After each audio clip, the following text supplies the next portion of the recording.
আমি মনে করছি যে পশ্চিমবাংলায় ওরা যতই প্রচার করুক টাকা ওরা অনেক খরচ করেছে।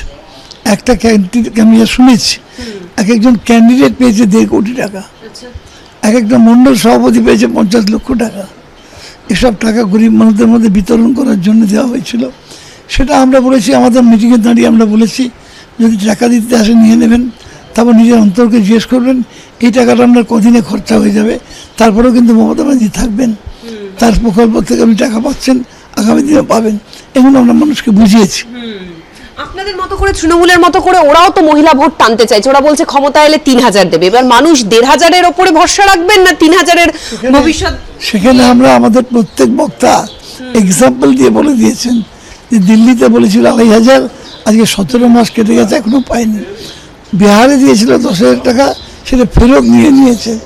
এইটা যাদের সাম্প্রতিক অতীতের ঘটনা, তারা 3000 টাকা বলেছে কিন্তু দেবে না।